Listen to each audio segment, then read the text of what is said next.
8 number 16 આર્થિક ઉદારીકરણ અને વૈશ્વિકીકરણની અંદર આપણે લાસ્ટ લેક્ચરમાં જોઈ ગયા હતા કે ભાઈ ઉદારીકરણ કોને કહેવામાં આવે તો કે સરકાર દ્વારા જે કંઈ ખાનગી એકમો છે એમના ઉપર નીતિ નિયમોને અંકુશો ક્રમશઃ ઘટાડવાની જે સરકારની નીતિ હતી એ સરકારની નીતિને ઉદારીકરણ કહેવામાં આવે. એ બાબતની નોંધ આપણે એ વિડીયોની અંદર લીધી.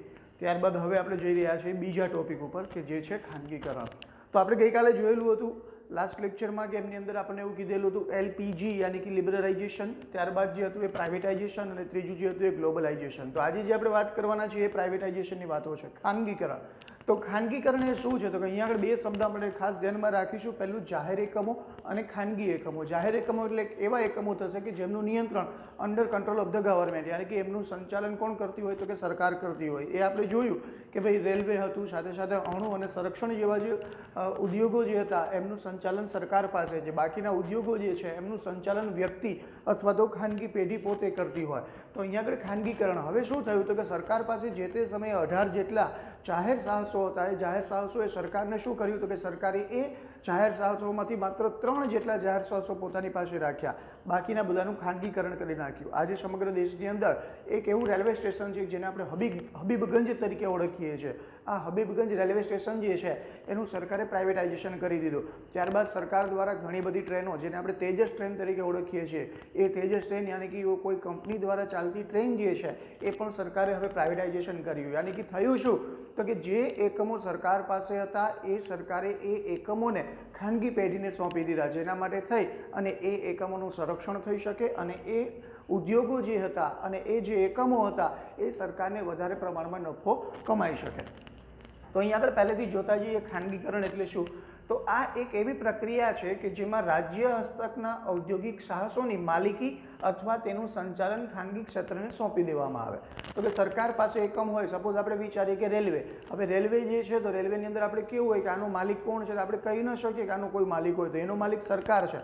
તો આ રેલવે જે છે એ દિન પ્રતિદિન ચાલતી હોય અને નુકસાનીમાં જતી હોય તો સરકાર શું વિચારશે તો કે આને આપણે કોઈ ખાનગી પેઢીને સોંપી દઈએ, યાની કે ટાટા, અંબાણી, બિરલાને કોઈને સોંપી દેવામાં આવે અને પછી એ ભારતના રેલવેનું માળખું પોતે સંભાળે. તો સ્વાભાવિક રીતે 1 વર્ષ જેવો સમયગાળો પૂરો થશે તો એમની અંદરથી એ લોકો નફો કરતા થશે, યાની કે અલગ અલગ વસ્તુઓની સુવિધાઓ પણ પબ્લિકને મળશે. તો અહીંયા આગળ સરકાર જે છે એ સરકાર પોતાના એકમો જે છે એ પોતાના એકમો એ કોને સોંપી દે તો કે ખાનગી એકમને સોંપી દે. તો એ જે પ્રક્રિયા છે એ પ્રક્રિયાને ખાનગીકરણ કહેવામાં આવે. અહીંયા આગળ ખાનગીકરણ માટેના 2 માર્ગો છે. સરકાર કઈ રીતે એ વસ્તુ પોતાનો એકમ જે છે એ એકમ ખાનગી કઈ રીતે કરશે. તો પહેલાં એવું કીધેલું કે પહેલાં જે સરકાર પાસે અનામત 17 કે 18 જેટલા એકમો હતા તે હવે ખાનગી ક્ષેત્ર માટે સરકારે ખુલ્લા મૂકી દીધા. હવે 2 રીતે સરકાર એનું પ્રાઇવેટાઇઝેશન કરશે. કાં તો શું કરશે સરકાર તો પહેલું એવું કરશે તો કે ભાઈ એમની માલિકી જે છે એ માલિકી રાજ્ય સરકાર પાસે રાખશે અને એનું સંચાલન જે છે એ સંચાલન બીજા કોઈને સોંપી દેશે. અથવા તો શું કરશે તો કે માલિકી જે છે એ ખાનગી એકમને અને સંચાલન જે છે એ રાજ્ય સરકાર પોતાના હસ્તક રાખશે.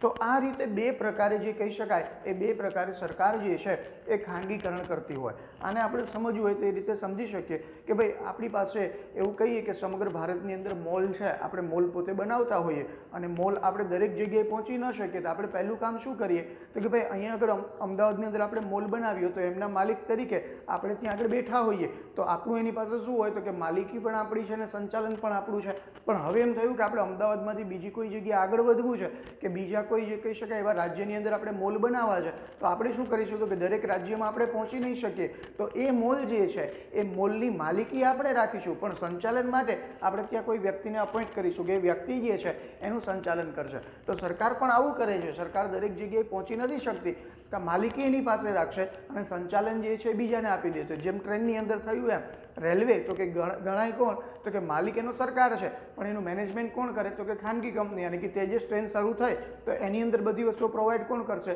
તો કે ખાનગી વ્યક્તિ કરશે. તો સરકાર જે છે એ આ 2 રીતે ખાનગીકરણ કરતી હોય.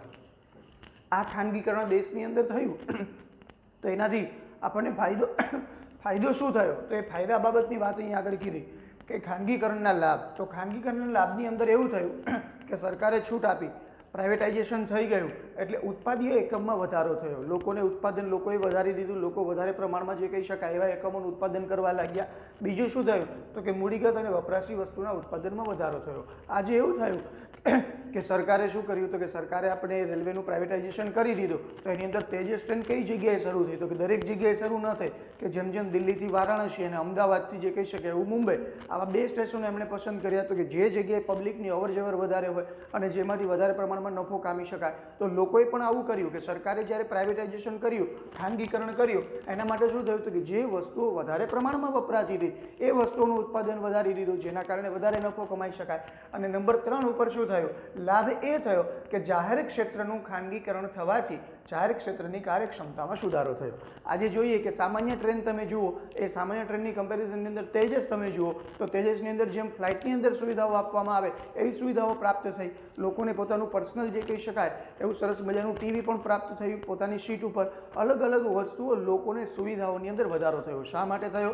તો કે સરકારે એનું ખાનગીકરણ કર્યું, અને એ ખાનગીકરણથી સરકારને શું થશે તો સરકારને એ એકમની જવાબદારી ઘટી જશે અને સરકાર જે છે એ બેઠા બેઠા નફો કમાઈ શકશે.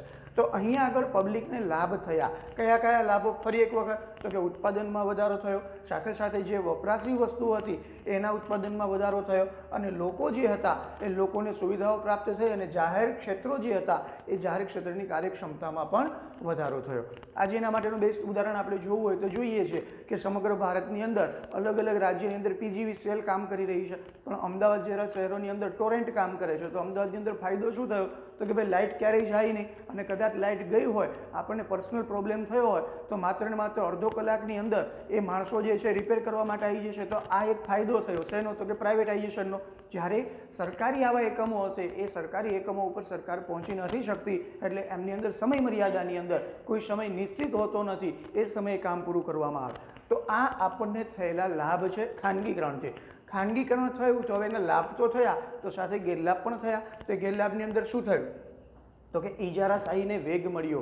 ઇજારાશાહી ઘટી શકી નથી. જેમ આપણે જોઈ ગયા ઉદારીકરણની અંદર, ઇજારાશાહી એટલે એક હતું શાસન કે જે વ્યક્તિ મેઇન હતો એ જ વ્યક્તિ આગળ પડતો ગયો, બાકીના લોકો એમને રહી ગયા. જે મોટા લોકો હતા એમને લાભ મળ્યો, નાના લોકોને કશો લાભ મળ્યો નહીં. આજે તમારે અને મારે ભારતના આખા રેલવેનું સંચાલન કરવું હોય તો સરકાર તમને મને નહીં આપી શકે, પરંતુ એના બદલામાં કદાચ કોઈ અંબાણી આવી જાય તો અંબાણી કદાચ એવું વિચારશે કે ભાઈ સમગ્ર ભારતનું રેલવેનું સંચાલન હું કરું, તો સરકાર એમના ઉપર ભરોસો કરશે. તો આ એક બાબતની ઇજારાશાહી થઈ, કારણ કે એની પાસે બધું છે, પૈસા છે, દરેક વસ્તુઓ છે, પાવર છે, એમના માટે સરકાર એને સંચાલન આપી શકશે. યાની કે ઇજારાશાહીને વેગ મળ્યો, એ નુકસાની ગઈ. બીજું શું થયું તો કે નાના ઉદ્યોગો જે હતા એ નાના ઉદ્યોગોનો વિકાસ થયો નહીં, અને માત્ર મોટા ઉદ્યોગો જે હતા એ મોટા ઉદ્યોગોને લાભ પ્રાપ્ત થયો. નંબર 3 કીધું. હવે પ્રાઇવેટાઇઝેશન થયું તો તેજસ ટ્રેન શરૂ થઈ ગઈ. તો એની અંદર શું થયું? જે લોકોને આવું હોય આવે, ભાઈ પહેલાં અહીંયાથી સાદી ટ્રેન જે ચાલે છે અમદાવાદથી મુંબઈની ટ્રેન ચાલતી હોય તો એની અંદર સ્લીપર કોચની અંદર એક વ્યક્તિનું ભાડું 500 રૂપિયા હોય, તો એની સામે તેજસ શરૂ થાય તો તેજસની અંદર શું કીધું તો કે અમદાવાદથી મુંબઈનું ભાડું 900 રૂપિયા, તો 400 રૂપિયા ભાડું વધારે હોય, તો એ 400 રૂપિયાની અંદર સવલતો વધારે મળે. તો અહીંયા થયું શું તો કે ભાવ વધારો થયો, અને એ ભાવ વધારો થવાને કારણે લાસ્ટમાં એવું થયું કે આ ભાવ વધારા ઉપર આપણે લોકો અંકુશ રાખી શક્યા નહીં, અને ભાવ વધારા સમસ્યાઓનું સર્જન થયું.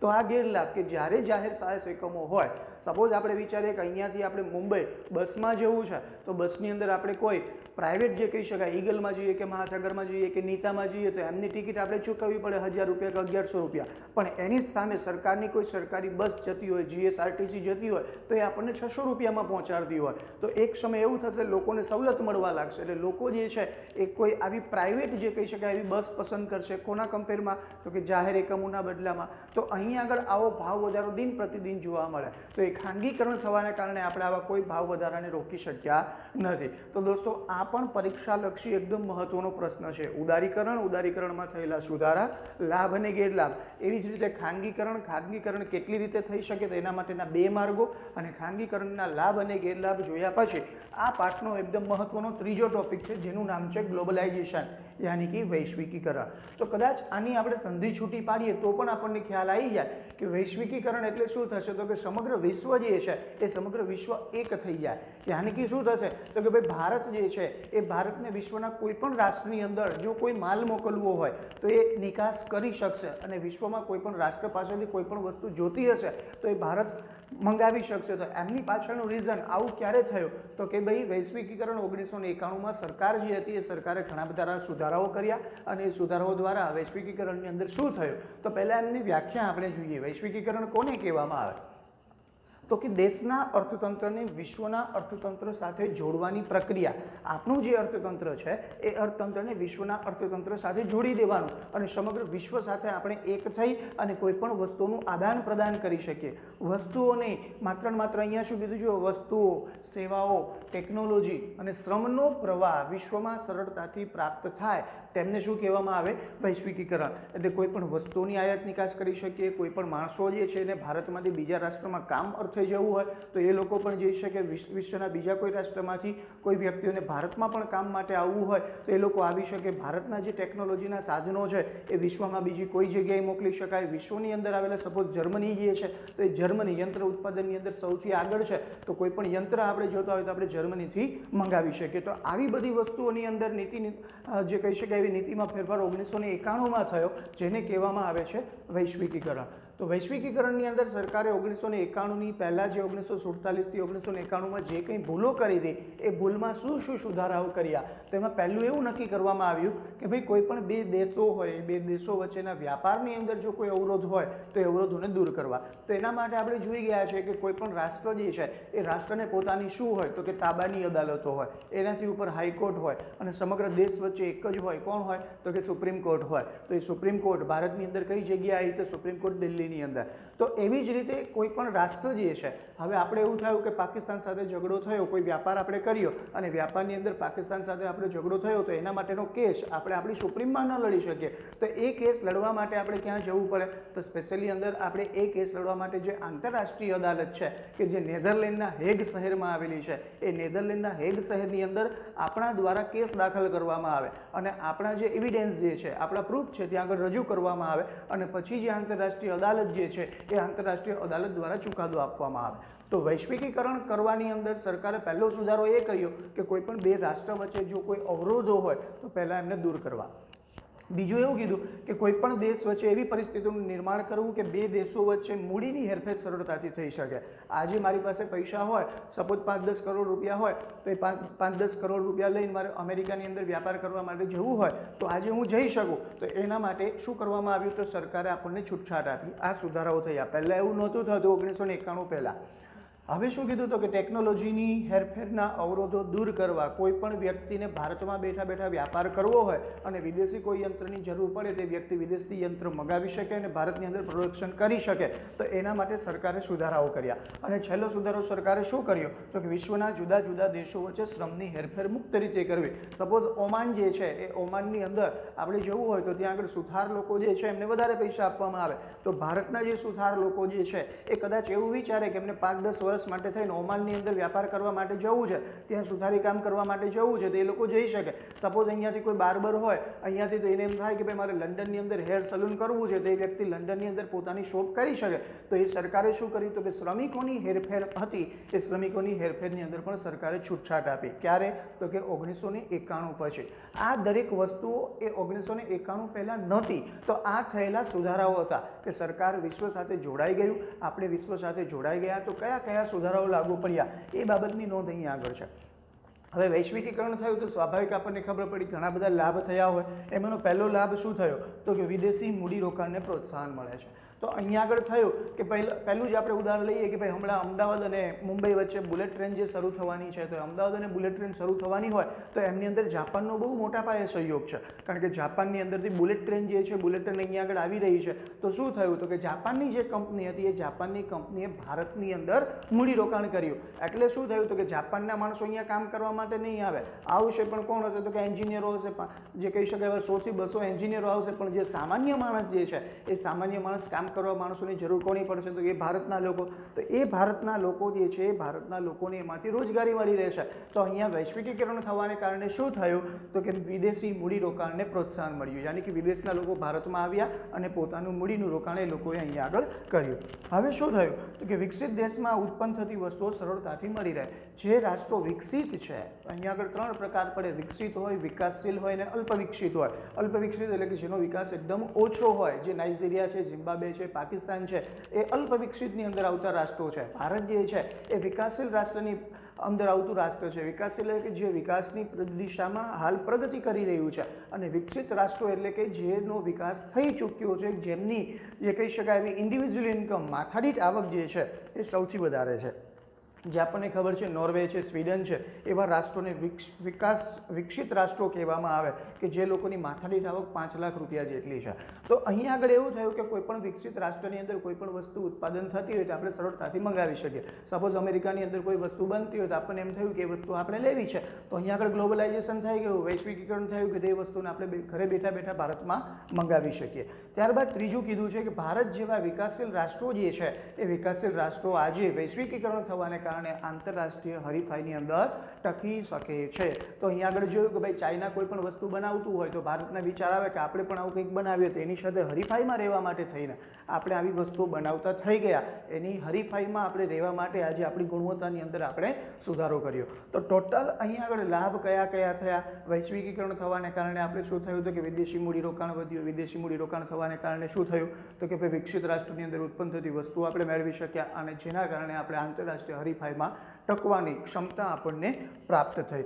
તો આ વૈશ્વિકીકરણના લાભ. હવે એવું જ થયું, શું થયું તો કે ગેરલાભ. વૈશ્વિકીકરણ થયું તો ઘણા બધા ગેરલાભ પણ થયા. એમની અંદર શું થયું તો કે ભાઈ વૈશ્વિકીકરણ થવાને કારણે ભારતની અંદરથી જે ગરીબી અને બેરોજગારી છે એ ગરીબી અને બેરોજગારીની સમસ્યાઓ આપણે હલ કરી શક્યા નથી. ગરીબી એવી ને એવી છે, ગરીબો દિવસે ને દિવસે ગરીબ બનતા જાય છે, અને બેરોજગારી, લોકોને રોજગારી પૂરતા પ્રમાણમાં મળતી નથી.